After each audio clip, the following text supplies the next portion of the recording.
All right, black belts and boardrooms listeners, we've got ourselves an exciting guest today, and I am going to ask our friend Renard to give us a quick intro about who our guest is today. So, Renard, tell us about our guest.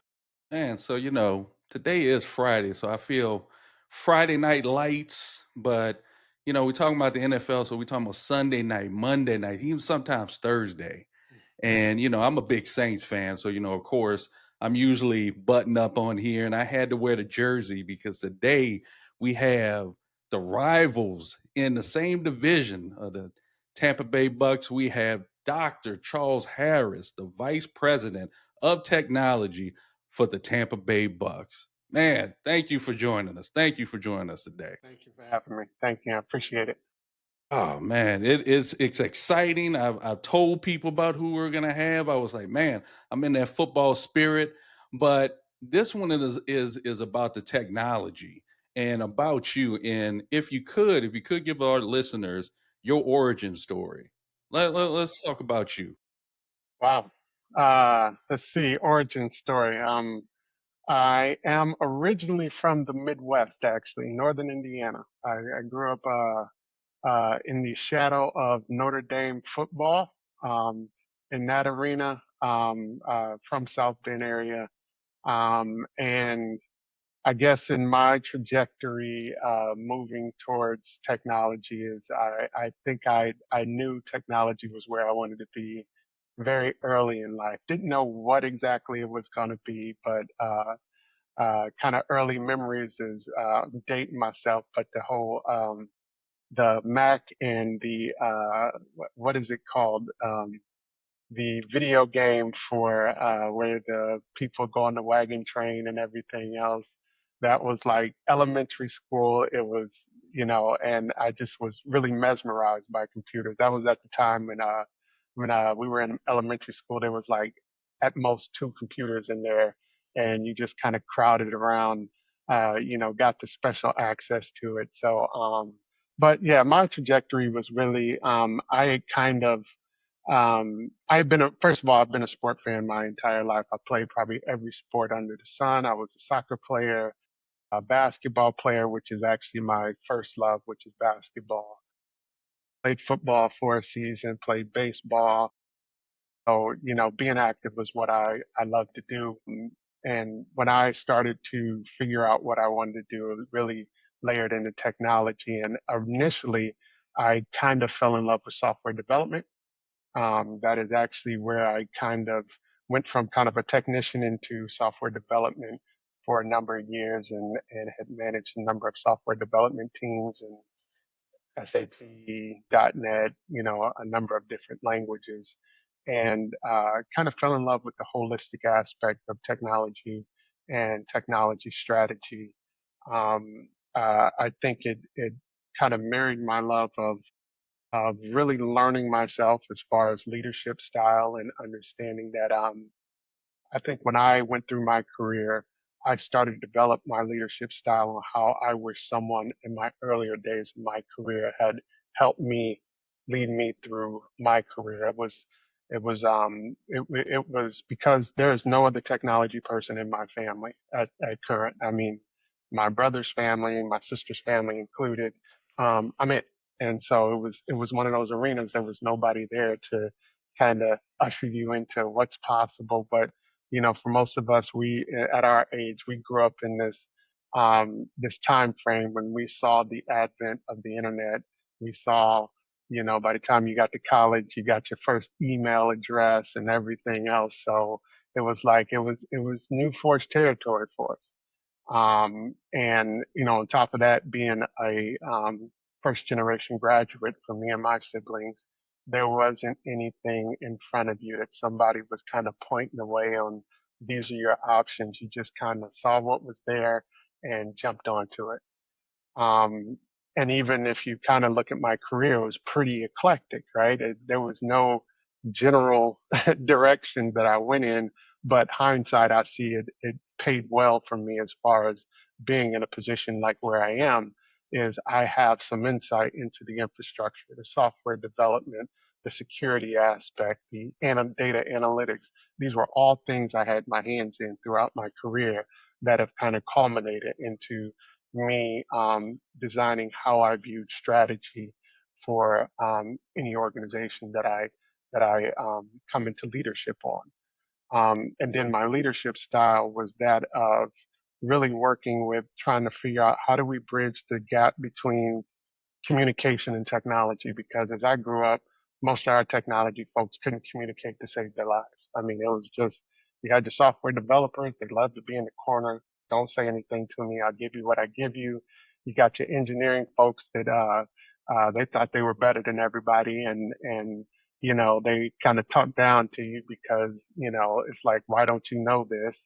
And probably your best communication folks were probably your support staff, just because it was something they had to do every day. And so I wanted to be able to be in an environment and develop an environment where IT was more than just the ones and zeros, the wiring and everything else, that we are really developing into a partnership style with the organization. Because if you look at IT within any organization, at this stage in these generations, we're the heartbeat of every organization. And it's not saying that because that's what I'm a part of, but everything that we do is for every other department. There is not very much that's done for IT that's for us. Like, right? I'm not buying new technology so we can use it. I'm buying it so we make your job better. Like, you get other departments, marketing, they're going to want tools for marketing. They are the users of it. We are like this centerpiece, these tentacles within the organization. And being able to be in those positions, you got to have an understanding. You almost have to have a full business understanding of the organization in order to properly implement technology and to be that support surface for the organization. And so I knew at somewhat of an early age as well that the leadership aspect was the right path for me. As much as I love the technology side of everything, I felt like the vision that I could have, that entrepreneurial aspect you get as a tech leader, is where I wanted to spend my career, because I knew I could create environments that those with the technical experience could flourish even better than they could in most environments. And that's always been my goal, is to leave an organization better for me having been there, and to leave the staff that I'm there with more tools and more capability.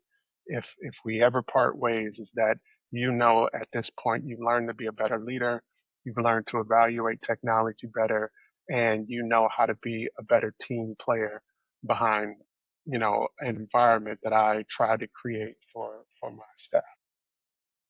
Man, if all I can say, I would work for you. You give me that skill. Where do I sign up so I can work for you? Because you sound like you're a passionate leader. You're looking to build other leaders. I say that a lot, Yes. and I can hear where you're developing. And like you said, you want to leave it better than you started. You want to upskill everyone. You want to create other leaders, and that is a skill that not everybody has for the most part. Yeah. So that is great. I want to dive into, now you're the VP of the Tampa Bay Bucks now. What is a life in a day for you and your team, for an NFL team? Because most people don't know Yeah. what it Yeah. takes to keep all that running. Yeah. So, okay. So the first thing I get asked all the time is, what do you guys do in the off season? Everything, every single thing. So, there, for us in a year, there are two seasons. There's the off season and there's in season, right? I would say off season is probably the busiest that it can be within that year, right? Because off season is when you're trying to get all the upgrades done. Off season is when all the changes and everything are viable for you. Our cycle, even for our budget cycle, is kind of coincides with our off seasons. Once all that is done and all the lights shut down, we're going full pace trying to implement all of our strategies in preparation for the season coming. On top of the fact that With the way we're positioned, we're also involved in concerts, events, everything that happens at that stadium. So it's not like anything really slows down. It's just not the bright lights busy. It's a little different. In season is, I say, more stressful because in season you want everything to go off flawless. So all that prep, all those new things that you've done in preseason, you're trying to make sure that everything goes off without a hitch. Depending on how popular you are, the security side may get heavier because you want to make sure all those gaps that you're preparing for are secure for something as very visible and big as your stadium performance. And then just answering to all those little things that crop up because you want everybody performing their best, right? You want the interview situations to be clean and good. You want coaches to be able to communicate with each other during game. All that great stuff is just a part of the in season. And but that off season is where all the magic happens to make sure that we stay up to par with what we need to do and to really drive that home. But a day in the life really, your usual busy season in the off season. During the season, we're kind of doing a cycle week to week on from game to game, right? You have a game, we do a lot of debriefs on what went right, what went wrong, what do we need to look out for, um, changes when coaches have changes or needs, when staff, when on game day have needs, and just kind of keeping a lot of the stuff afloat during that time frame. But every day we do the same thing. We have our security practices that we do. We have, our upgrades, our security patches. We have a lot of configuration stuff where we're trying to optimize for the back office folks to perform. And even a bit of data management, for a lot of that analytics, as we get a lot of feedback games that fans are performing, and it gives us a lot of insight on how do we get better game to game, how do performances get, and as a technology group, we're really trying to be more helpful in helping them get those turnarounds and those opportunities to improve from day to day. Man, it sounds like you said. I'm assuming that everyone has to move pretty fast for the most part. Normal business. I always say, like, when I started at where I am now, I had to up my game to move faster. I thought I moved fast until I came to 1%. I was like, man, I got to move even faster. So I'm assuming it's the same way working for a football team. Yes, yes, because everything had to be done before they told you it needed to be done. So you're hitting the ground running with that. Um, and I recognize the same thing. I am used to being in an environment where I do like to plan. I like to think through a lot of it. I find now you have to think a little bit faster, plan a little bit faster, right?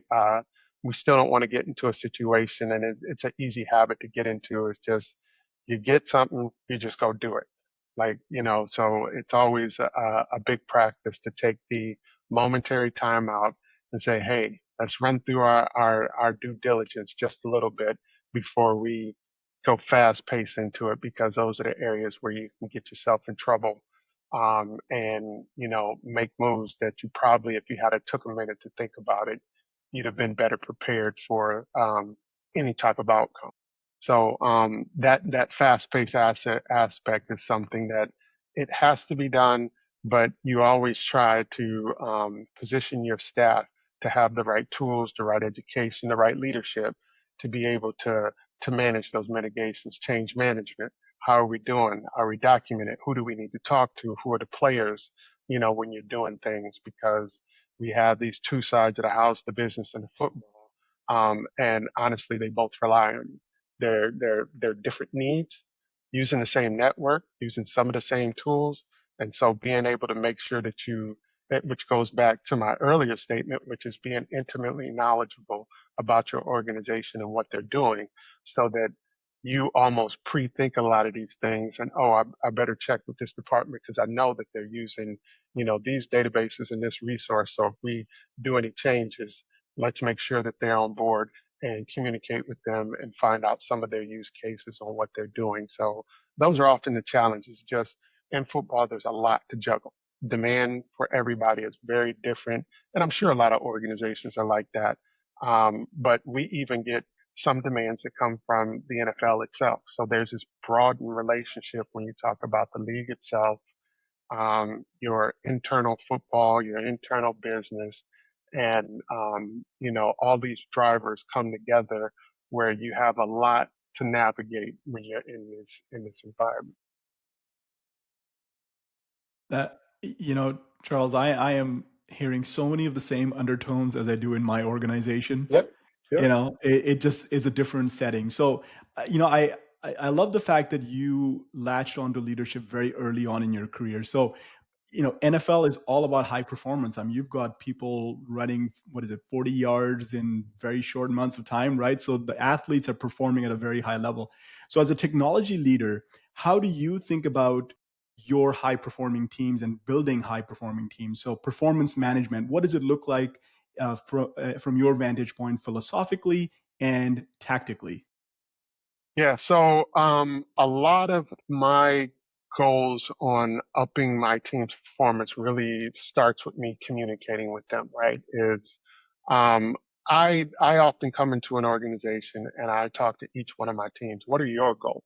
What are your personal goals? Like, what is it you're trying to accomplish? Are you an individual who I love what I do, I just want to do it better, period? Are you one who has ambitions to be a better leader, to branch out into other sections of IT? And the reason I like to ask that is it's all about motivation, right? Most of us who had kids, you understand, not all of your kids are motivated the same way. I learned that very quickly. I have three, love every single one of my kids. Little shout out to my wife and kids on this, but I realize each of them has their different motivations, the different things that drive them. But as a leader, once you can get around that aspect of leadership, then when you start to formulate your plan for each individual, you can almost cater that, right? If I have the desired leader, I'm going to put you in front of projects. I'm going to mentor you on how do you communicate, how do you navigate the politics of the office. What are how do you formulate a plan behind an organization to be able to do that? That's where your value comes in. In return, we have the greater team goal. So a lot of that drives from let me lay out the strategy, and then I begin to layer on some of those key opportunities and those key education opportunity, whether it's going to leadership training opportunities, whether it's getting you certified in certain areas, and then start to develop not only the organizational roadmap, but kind of layer in their individual roadmaps alongside of that so that we're adjusting titles, we're adjusting opportunities. And with that, they start to have a lot of investment into their own growth within the organization. And to me, that's been very successful because now I'm not pushing you to be something that maybe either past history or something has driven you into. If you're a network engineer and you want to take some initiative to move into cybersecurity, I'm going to give those opportunities. Maybe we layer in some education behind that and those opportunities to navigate into those spaces because it's a natural evolution of where you're going.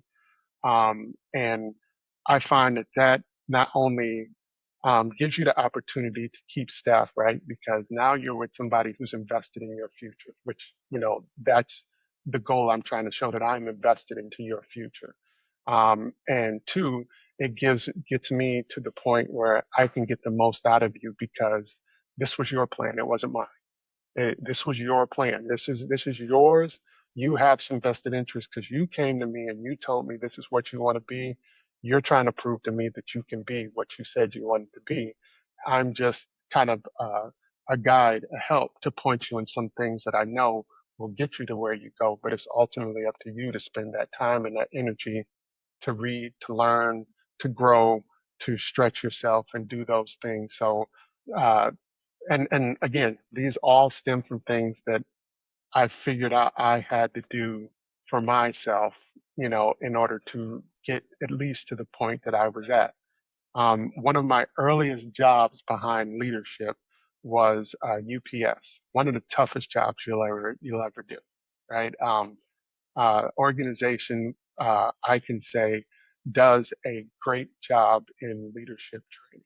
There's once you hit supervisor, the first thing they do is they send you away to a 2-week program where you're just inundated with leadership growth, public speaking, conflict resolution, just getting to know the organization inside out, the history, and what their philosophy is. And one of the biggest things is I was not originally very good at speaking in public, and they would take you for 2 weeks every day, 1 to 2 public speaking, where you were just you it just you did it, and they give you your pros and cons, and every day you'd have a different topic you'd pick, and you just go through it. And I say that because that was a stretching moment for me. It was a thing that I had to be willing to do, the thing that wasn't comfortable to do. But as you continually do it, you say, you know what, isn't bad. I'm I'm capable of more than I thought I was. And so that's the that's I think the education that I always try to do in any mentoring or opportunity to educate somebody, that as you progress, be willing to do the thing that's uncomfortable for you in order to find out just what you're capable of. And those are, to me, lifelong goals, because it's just how I started this path to begin with. When I went to go get my bachelor's degree, I was adamant, I'm done with school. I am absolutely done with school. And got an opportunity to go to a master's program at Purdue. Um, and, I decided, okay, I'll do it. I thought it'd be great for my career, kind of add a little something on to my career. And as I was finishing the program, one of my professors, as I finished giving my thesis to finally graduate, he pulled me aside. He was like, "Have you ever thought about going to get a PhD?" He was like, "Your research was good. I think you would do really well in it." And I looked him in the eye. I said, "You're out of your mind. There's no way. I'm done. Like, this is it. I'm finished." And that little nugget resonated in my head for another year. And uh, I was like, "Well, what would that be like? What is that possible? I don't know anybody with a PhD. Like, what would that be like?" And, that was the little thing that rung in my head, that after a while I decided, you know what, let me go check it out. Let me see what it's about. And you realize that you're capable of a lot more than you think you are in your head. It takes that opportunity to be willing to stretch yourself and to be and do more than what you currently are at, because it's out there. And I haven't too often met anyone that, if you're willing to challenge yourself, you can do the thing that nobody ever thought you could do. So you've got tremendous experience and very intentional foresight about how you wanted to groom yourself as a leader. Was there a mentor that helped you shape this view, or did you just kind of find mentors and decided you wanted to copy certain styles and make it your own? Um, I did not explicitly have a mentor. I would say at the most, I had some really good people in my life, and I think my leadership style became very much a tapestry of things that I had seen, experiences I've had. Not to say that I have been or that I am a great leader all of my career or all of the opportunities, but it was those things that I ran into and the challenges, and being willing to reflect and say, how did I handle that? How could I have done better? What have I seen out there or read out there that I could glean some of the things that other leaders that I've seen done these great transitions with their teams, their staff. Um, and I really do. I take a lot of that in and I kind of make it my own. I always tell leaders, I can give you whatever, but you have to make it your own. Whatever it is, you have to be genuine about it. If you're not a touchy feely guy, don't pretend to be a touchy feely person, male or female. Don't pretend to be, but figure out how to have compassion with who you are in these leadership positions. If you're a go get it person, you're probably going to build teams that are very go getter type of people. If you're, a very people oriented person, chances are you're going to start building teams like that. Just be authentic to who you are, but never ever remove the compassion or the empathy out of your leadership style. And you have to figure out what's authentic about that. There are some people who are very, like they remember the birthdays every year. I know all of your kids' names and their birth. There are people like that. I don't think I go that far, but when I'm invested in you, I am invested in what we're trying to accomplish as a group. And I always want the teams that I am responsible for to know that my number one job is them in every position. Of course, I'm here for the organization. My first and foremost are the people who are in the trenches with you. That staff is my goal is to protect them from the politics, from all the drama that goes on within the organization, and to give them a place where they can be their best self in performance. But that will always resonate outside of that group, and that's the goal because I'll deal with the stuff as long as we're doing what we need to do internally to be the best that we can be. That's all I can ever ask anybody. Perfection is not the goal, excellence is. And those are two very different things. Is that as you approach excellence, you get as close as possible as you can to perfection because that excellence means you're performing at your highest level. And every time you're doing that, you're stretching your levels every time. And so the more that your focus is excellence, the better the overall performance of the team becomes. Hmm. Powerful. Man, that's that. I just had a conversation with a guy on my team today, and I told him about upskilling himself. Yeah. I said, don't look at what's current. Look at what you're trying to be in the future, and upskill yourself to where you get to make the easiest decision possible. Yeah. So if that's staying with the company or going somewhere else, you upskilled yourself enough where you make yourself more valuable. So I I I 100% agree with that. And I want to go a little bit back. You made a decision that you wanted to be a leader. What day was that? What was that like when you said, I don't want to do, I don't want to be engineer. I don't want to do, data analytics, etc. I want to become a leader. What was that like for you? Mm. It was probably right before I got my first supervisor position. Um, and I think it was out of a challenge to myself. And again, I say my leadership style was, and this is not a knock to any leaders that I've had previously, but we've all been into jobs where it's like you don't like how leadership is performing, right? And you feel like I can do it better.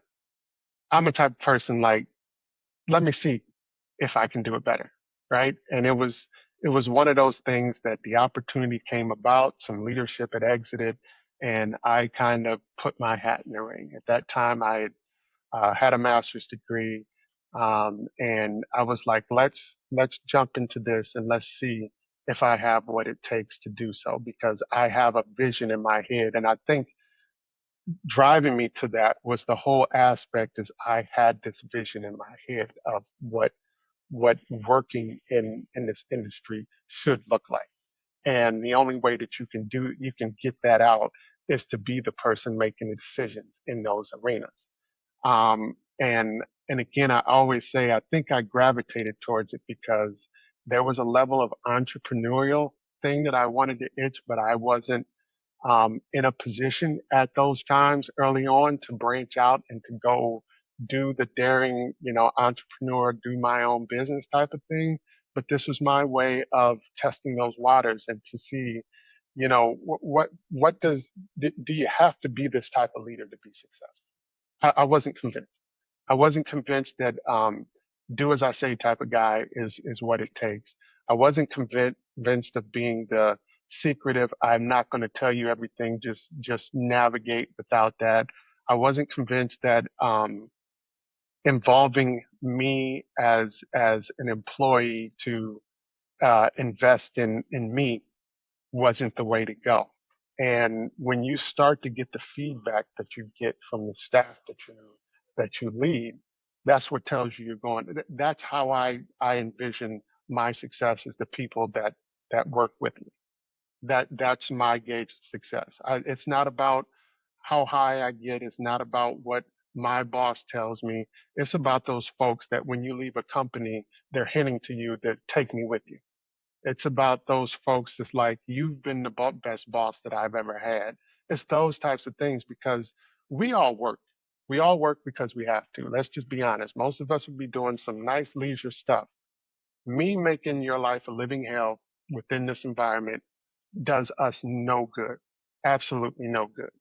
We have to be here. So why can't this be a great environment where we become better, we do better, and we do good work, and you get a little bit of excitement because there's a vision behind it. Not just a company vision, but there's a vision with this individual group that we've created this environment that creates some type of energy behind what we're doing. That's what I'm trying to accomplish.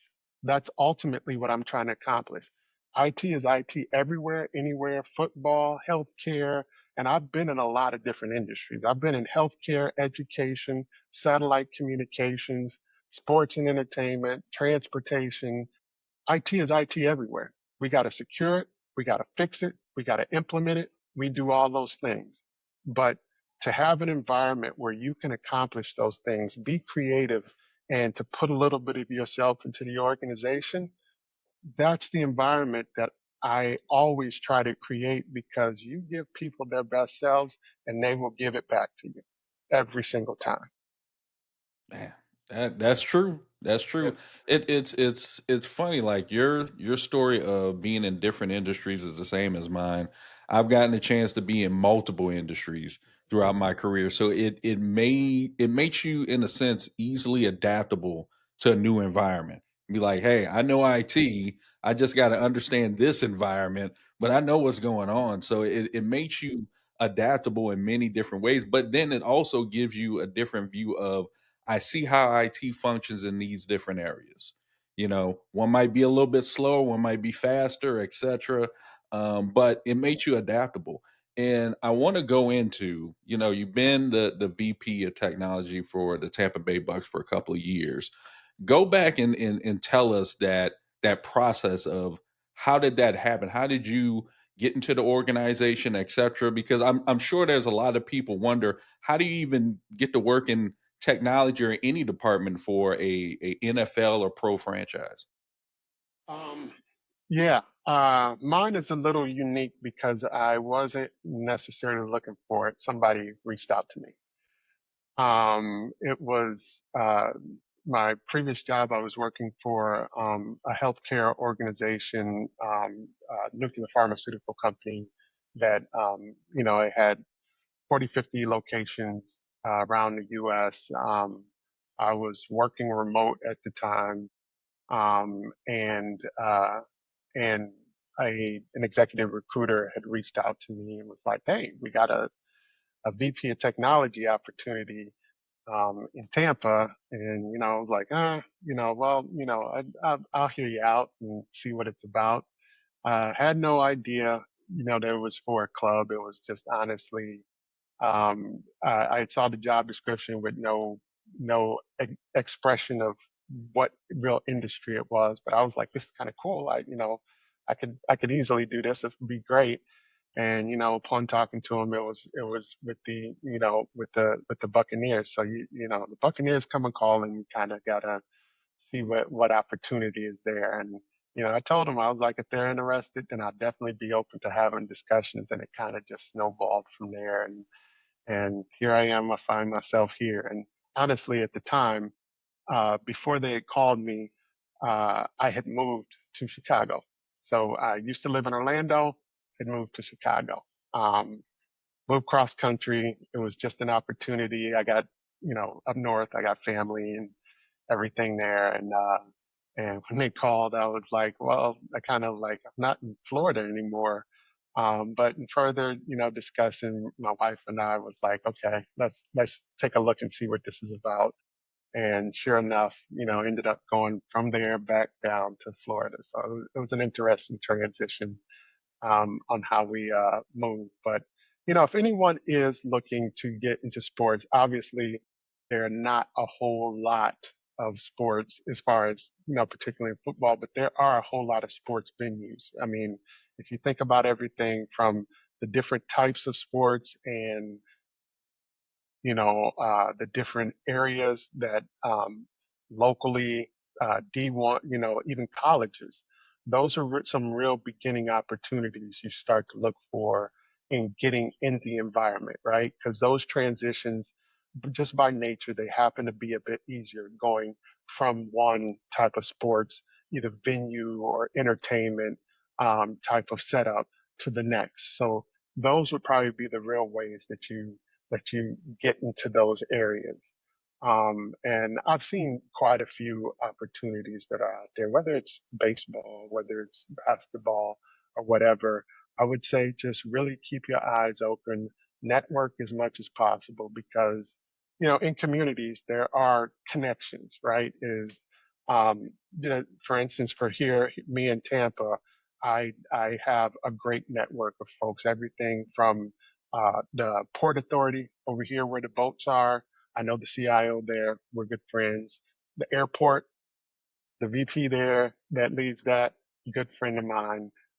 So there's this community, particularly in IT, that we kind of gravitate around each other and really build relationships. So when you do a lot of that network and you're building these relationships, there are people that are like, oh, I noticed somebody's looking for something over here in this sports venue.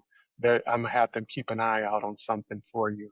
So that was actually something very new that early in my career is one of those things I wish I had have known earlier, which is networking. I was not good at it early in my career. I was of the mindset, just get good at what you're doing and people will figure that out. Not going to happen. It's just the nature of the beast. It's the networking aspect, right? Because nobody's going to advertise your skill set. No one's going to automatically just grab you off the shelf. And that networking is it what I like to say is it builds trust. It builds that inbuilt trust between you and future opportunities where you're an unknown quantity until you're able to build those networks and have those people to vouch for you because they've been in circles with you. They're hearing what you're doing. They know where you come from, and you don't become this unknown quantity. So, definitely the networking aspect is huge if you want to begin to traverse these areas. I've met executives who love to network, and I've met executives who don't like to network. So it's interesting you fall into the former camp where you love to network, you know? There is, I have an appreciation for networking. If I had my way, I would be at home. I, you know, I would be at home, but on two sides of it. One, locally I've really gotten some great people that I've interacted with. So um, I have because I know when I first got here, my wife had to be like, you need to go start doing that. And almost every time I'm like, I'm glad I went because you always end up meeting some great person. You always end up making these great connections. And so I never want to rob myself of that as much as I don't want to do it. And on the other side, the networking capability definitely as an executive, you want to keep your thumb on the pulse of where the talent is. And I do have places I can reach out to. And if I ever have a need for talent, I know at least three or four names right off the bat that I can call to say, who do you know? Where can I get somebody who can do this? So it's valuable. And there are times that I don't like it because I'm like, I've worked all day. I do not want to go to this mixer or this dinner. I want to go home, but I have to just figure out how to balance and do that weighing of where's the value on this one? Is there going to be another one sometime? Like I'll go to the next one. just to do that. But I've seen so much value out of the networking aspect that I can't necessarily just push it off to the side and be like, okay, I'm a VP now, so I don't need it.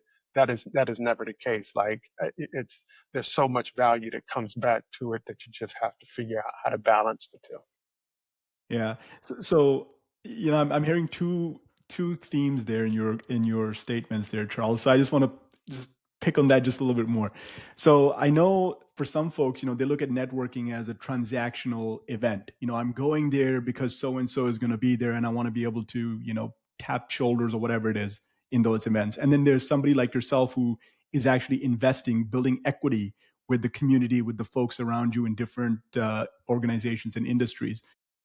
For somebody who is a new leader or aspiring to be leader, it's very easy for them to fall into the trap of, hey, this is a transactional event, some big Yeah. wig, some whatever sponsored event. I'm going to be there. I have to be there to butt shoulders and so on. How would you guide somebody who is aspiring to be a leader like yourself in the future? What would you guide them with respect to networking? How would you direct their attention so they invest their time to build this equity? So I would say, much like I've told my kids, is there are categories of friends, there are categories of networks, and you just need to learn to be aware of those, right? If again, there are circles of folks that we have drummed up very genuine friendships that go beyond the professional aspect of what we do. And then there are transactional relationships, and I think those are fine. Those are absolutely fine. You just want to spend your energy and your time on what's valuable for you. And that could be time based, right? Is if you're in need of a new opportunity, those transactional ones may be a little bit more valuable. So you're going to take those morning coffees, you're going to take those, lunch meetings, you're going to go to some of those events because it's an important aspect. I don't think the transactional is wrong. Just understand where to place it at, right? For the friendships, those have encouragement value. And sometimes even the encouragement slash transaction is that friend that you have has an inside track on an opportunity for you or for your staff within the organization. So you just need to know how to place those, because what you don't want is to have the wrong expectations for those types of relationships, right? If I'm gonna have the friendship relationship with somebody, then I'm not gonna treat that networking opportunity as just a transactional. Because we're just gonna do whatever we do, be at these events and whatever else. I know I probably have to take a bit more care of those relationships. So as you navigate it, just be aware of it and don't be one to get caught behind it that maybe they ask you for an opportunity, or if you have anything, and the fact that you ignore them, now this person's sullying your name because you didn't understand that it was a transactional relationship, right? So just being aware of them helps you to properly navigate those relationships and be cognizant of that everybody doesn't approach with the same expectation. Everybody doesn't approach with the same even ethics as you do. So if you're more conscious of yourself and your environment, then the navigating of those tends to be a little bit easier because you're aware of the potentials for how those interactions will go and what the expectation is. Great point about ethics, because not everybody operates at a high level of ethics either. Yeah. Yes, Yeah. yes. So when you think about mentorship and mentoring other folks, what are some of the dimensions you like to bring in very early on into the conversation for somebody who's asking for your mentorship? Um, One, I'm going to ask them, what do they expect to get out of mentorship from me? Right? Is I want to be able to one, provide what you want, and two, I want to hear if you have any targets or goals, right? If you just want to be mentored just to be close to me for whatever reason, then I'm going to ask you to go back and think about what is it you want to do and where do you see yourself in these coming years. And then it's that, what is your vision for where you want to be? Um, to me, having vision is probably the only way that you're going to get somewhere. If you allow just anything to happen, then anything will happen, and you will not have control of it. I remember early on is when I was looking at leadership, I knew leadership was where I wanted to go, but it didn't stick in my head CIO until some years later. And it was really looking at folks, and even interestingly enough, uh, just looking and reading articles about CIOs and the great things that they're doing for these large what is her name? Meg Whitman was one of the early ones that I read when she was at eBay, and how she had leveraged her career in what she was doing and some of the great things that she was a part of.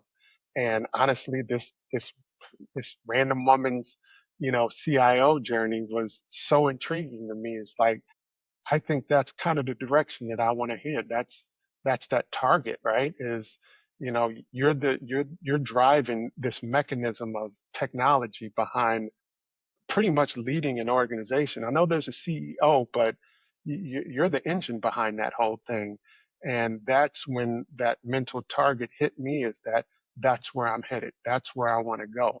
I want to know, where do you see yourself? And I always tell, especially young folks who are looking at careers and everything else, I say, regardless of where you are, I want you to go find a title and a position that you feel is out of your reach. And I want you to start looking for people in those titles and see what their roadmap was. See what they were doing. What are they educating themselves? Where did they work? What titles do they have on their way there? That's real easy now with LinkedIn. It doesn't take a whole lot. Go do that. And then you can start to see, what type of things do I need to be picking up along the way as I head towards that target. Because it gives you the long drive, and it gives you little bits to start picking up to say, oh, they were involved in, networking. Oh, they did a little cybersecurity over here, and they did that. Does it mean that your path has to be the same? No, but it gives you ideas on the trajectory, on things that was valuable for them. And when you start doing more than one, then you get the opportunity to nitpick and choose and to go into those environments, and to be able to do those things and make it your own. But at least you're not floundering. You don't know where to, you kind of drawn to every little certification and some trendy thing. Start looking at people who've been successful and start to see where you fit in into those opportunities. Sage advice. Yeah, I would agree with that. I agree. I like in my career, I did not know I wanted to be an executive at first. I tell everybody I just needed a job. I just got out of college. I need a job. Let me get a Yeah. job first. I'll figure everything out. But now, just moving on in your career, I always tell anyone that reevaluate your career every 3 to 5 years. Yeah. Yep. See where you are, see if that makes sense. You might start off as an IC, an individual contributor, and then you might want to go into management and then leadership, because I always say there's a difference between the two. So I always Sure. tell people, reevaluate every 3 to 5. Yeah. Make sure you're still on that path, or that path may had a new chapter. Like you said, like I said earlier, I didn't know I wanted to be an executive. I was like, man, I just need a job. I got bills to pay. What can I do in order to do that? But you've done so much in your career. You wind up developing a path and going forward in that. Is there one thing you see in that special person that you're looking to mentor? You can say, hey, this is someone that can step into the same role that I have at some point. What are you looking for in that particular person?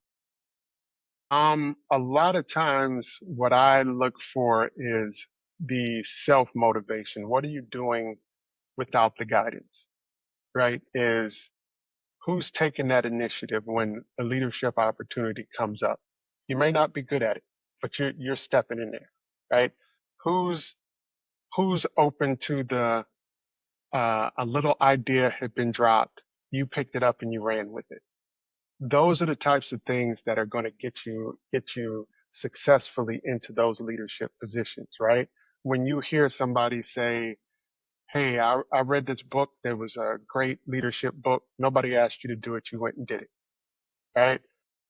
If you're looking for the quick hit, and like, I'm gonna grab you out of the crowd and see that you're capable, it's those types of things, because that's a person who's eager to do the thing. I'm not necessarily looking for somebody who wants to work the long hours and they're just, that's still a doer. Yeah, that's wonderful. That's absolute, and it's a good, a good thing that you're willing to do that. It's not about the long, hard hours. It's about doing the thing that this isn't even really a part of my job. Like I'm an individual contributor. Why am I taking the initiative to put together a plan for an upgrade or for an idea for the department or something like that? Those are leadership habits, and those are just that's one of those things you would just say, okay, this is a natural thing. Um, an example that I had done early in my career, and I go back to UPS because it was a very pivotal time. I worked there for like 6 or 7 years, and it was a very pivotal time because at that same time I was going to school, working full time, had a family. It was a lot.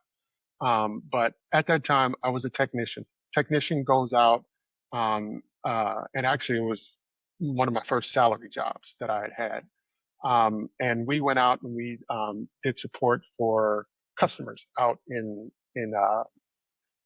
the field. So we would take out computers, monitors, label printers, dot matrix printers, set them up in these warehouses and people's offices. And it was a system that they had for volume customers. They could do shipping right there, drop a label, UPS would come pick it up. And we supported I lived in Indianapolis at the time, and we supported the whole surrounding area in Indianapolis, a group of us technicians. I had realized in some of our audits that we were having problems with that inventory because we own those computers. And auditors would come by and say, let me see what your audit is for your inventory. And it was a little access database on the IT assistant's desk. And pretty much how we recorded that inventory was to write down serial numbers, give it to her, and she'd key it in. Now, if you went out and replaced something, it was a hit or miss whether we come back with that inventory, and there was nothing really holding us to it. So I asked my supervisor, I was like, hey, in my off time between calls, can I develop something? You know, we have VB.NET licensing, we have SQL database with licensing. He said, as long as nothing else fails, go ahead. So what did I do? This was the time I was falling in love with software programming. I developed an entire inventory program, inventory system that not only were they able to use like USB drives, you would go out, put your USB drive that had a little applet on it. It would come up and you type in all your serial numbers, and those serial numbers would be stored into the registry of that computer. So each time you went out, you just plugged in and you changed the serial numbers and you bring it back. You plug that USB into the computer at the office and it upload all that inventory. So we had a whole inventory system so that next time that our audits came around, we passed those audits perfectly and did it for the entire state on how we managed our inventory for all that stuff. So I knew what was at what customers by their ID, anything that was in any of our hub locations where they had warehouses, those that we could look up all that inventory and see where everything was. And I just say that because those were the things where when you see something's wrong, you want to fix it, right? When you see something that's not right or something that can be better, you want to fix it. That is leadership attitude, right? It's not status quo. We just do whatever we can. If you really want to be in this type of environment of technology, technology is about getting better, not getting worse. And technology is definitely not about staying the same. It's change. You have to be comfortable with change to be in this industry because change is happening whether you want it to or not. And you have to be willing to be comfortable with the uncomfortable in order to do this type of work. And that's true. That is very true. So, we're getting close to time, and I ask everybody.